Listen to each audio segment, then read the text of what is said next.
All right, well, let's talk about Tenkiller and the elites and what my thoughts are on this. Now, I share my thoughts on some of these tournaments quite a bit, and I watch enough to try to make an assessment of what's going on, and then some I already kind of know what's going on, and it's whatever, right? This is an interesting one for sure for me, because of watching some things go down. Now, I instantly thought this is going to be a scoping tournament. Like, I don't care. I know. So we did a Bassmaster Open pick'ems the other day, and Matt Pangerin was on there, and we were kind of joking that Jason Christie's going to run away with this thing. He really believed that. Like, even after the show was over, Pangrak was like, y'all don't even understand. Like, this guy, he's going to win everything. And I kind of fell for it. And I'll get into why when I say I fell for it. There's two things. One about hometown. Jason Christie is pretty legit when it comes to his hometown lakes, like his local lakes. He seems to like never miss, like ever. And I think that that's hard. I don't know. Maybe it's because I live on Rayburn. We go to there's certain lakes really do well.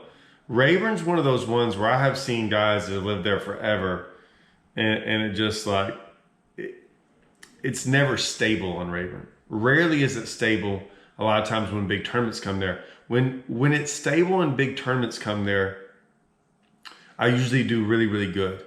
I mean, it can kind of go up and down, but that's a lake that's just hard. It's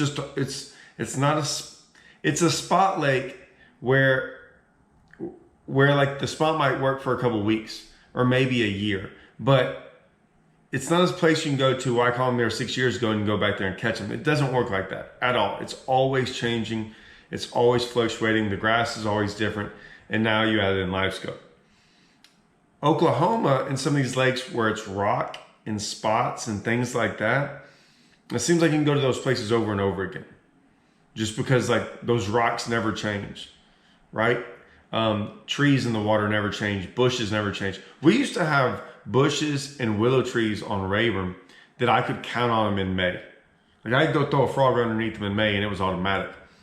Those willow trees are gone now. Those bushes don't look the same. There's like, it just doesn't look the same. I don't know what else to say. We used to have pepper grass and pads. We don't have that anymore. It's just, like I said, it's just changed. So hometown to me is always scary. They're like, oh, it's Rayburn.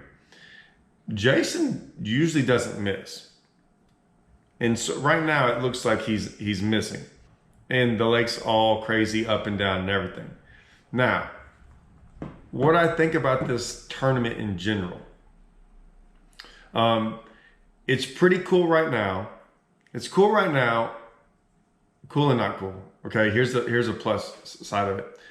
They went on random people today, right? They just picked. Obviously, I think, who's it? Christie was in there. Blake Caps was in there. Luke Palmer was in there. Shakurik was in there. Hank Cherry was in there. And Canterbury was in there. So Canterbury was doing different things. Hank Cherry was up on the bank. Christie was doing different things. Like, guys were doing different things. Everyone said it's going to be doing different things in this event. Like, you're going to have to do different things. I don't know. As of right now, and like I said, this is like real time when I'm making this video.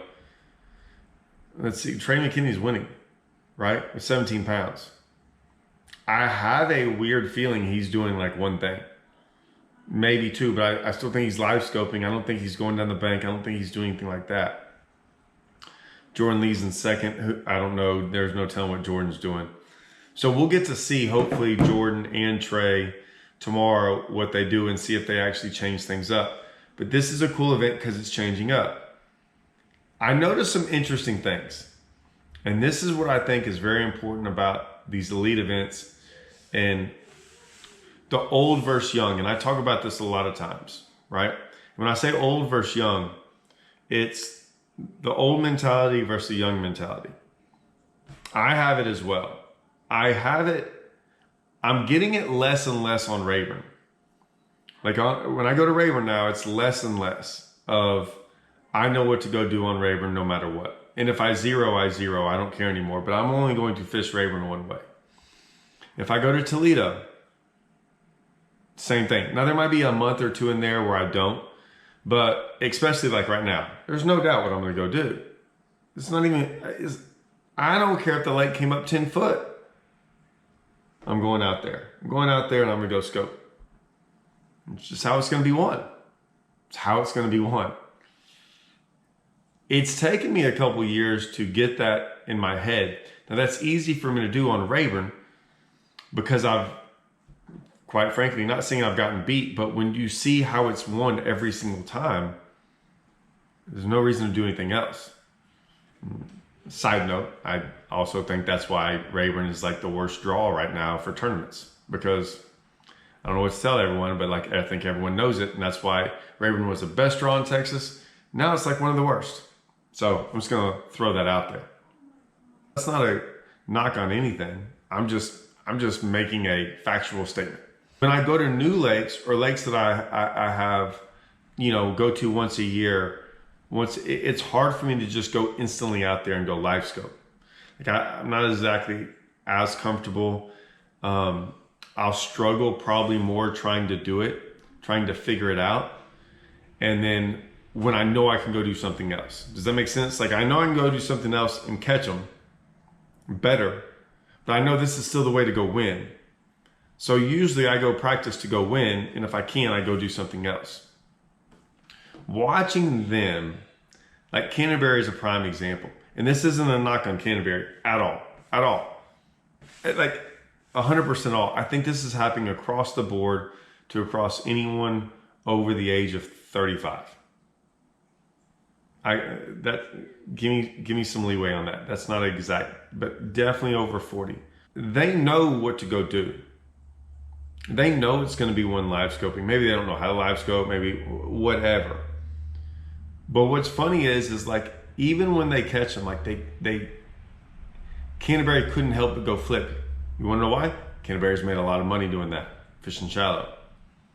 Like so many guys, it's like watching a young guy who's won 3 tournaments. And I'm not saying elites, I'm just saying in general. Versus a guy who's won 30. And the guy that's won 30 has seen that many tournaments won a certain way. It's hard for that guy not to go at least try that a little bit, right? But right now, live scope's so dominant that those young guys don't even think that way. I'm telling you, it's not that they're better. They are better live scopers. So, right? So you got to put it in this way of thinking. It's not that they're better live scopers, which they probably are, right? It's the fact that even for an hour to 2 hours of their day, their mind's never sitting there looking at a bush going, should I go fish shallow or do this or do that? There's just not. They don't think that way in practice. They don't think that way in the tournament. They don't, even if they do bad in this event, they're not sweating it. Just like if the tournament without live scope went on and you're like, I'm going to make a decision to go flip bushes all day long, and you did it and you did bad, you caught 10 pounds and you weren't in the mixed, you're like, man, okay, I missed something, right? You just missed something. You missed something going on, like there was another bite going on, or someone figured them out there deep, but it was just a spot thing, right? Some guy figured out one spot that they were on, something like that. I think Carl Jacobson, when he won last time he was here, I think he kind of won off of one spot. And it's like, yeah, that was a spot thing. Not a big deal, but I wouldn't have found that spot. I went for the bush thing and tried to fish bushes, didn't work out. Those guys don't think that way. I know they don't. I don't have to ask them. It's obvious. I now know that. Like when I go to Rayburn or when I go to these places that I know, I'm thinking about all the other ways I've won. I don't. And it's easier for me to go, I'm going to go out there no matter what. I'm going to go out there no matter what and do this.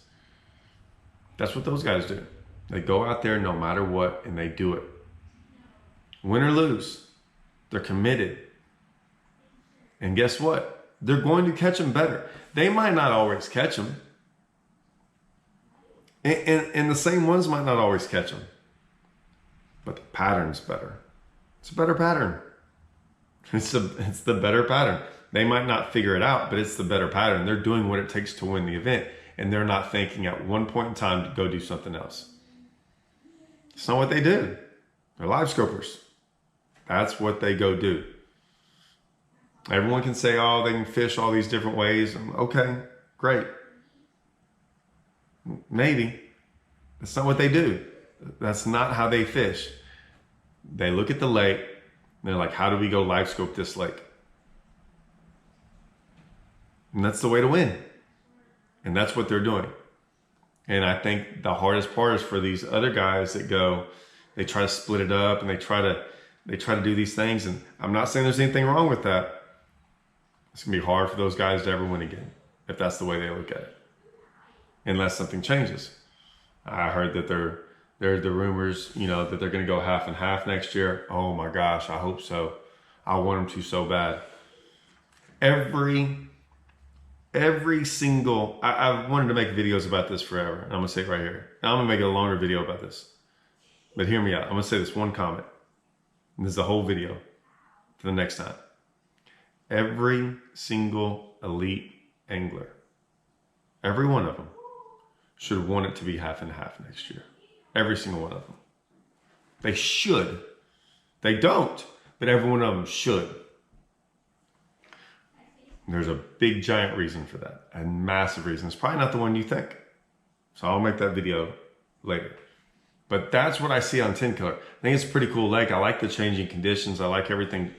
I think that's going to help out the guys. And in the past, this is what I would love to see, guys that like have to keep changing and keep doing different things, and the guys that, man, have the freaking whatever to go actually change and keep changing and know it's going to change and keep like trying to figure it out day by day.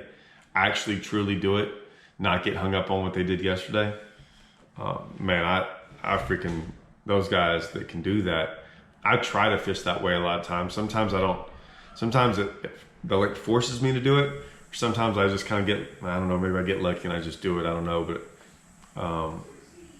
I think this event's going to be pretty cool. Right now, like I said, when I say it's going on right now, it is literally going on as we speak. They're weighing in. Is Trey still up on top? Trey's still up on top.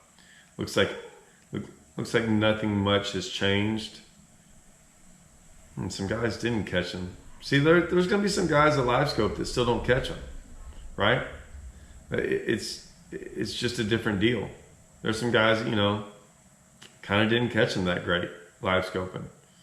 There's some guys that are on up there that do, and let's see, one, I don't know. It's going to be pretty cool how this thing keeps changing. But that's my assessment of what I see on Tenkiller right now. Let's see if it holds true. I should be able, I'm not going to get to watch probably, maybe I'll put it on the boat tomorrow and watch it while I'm practicing. I don't know though.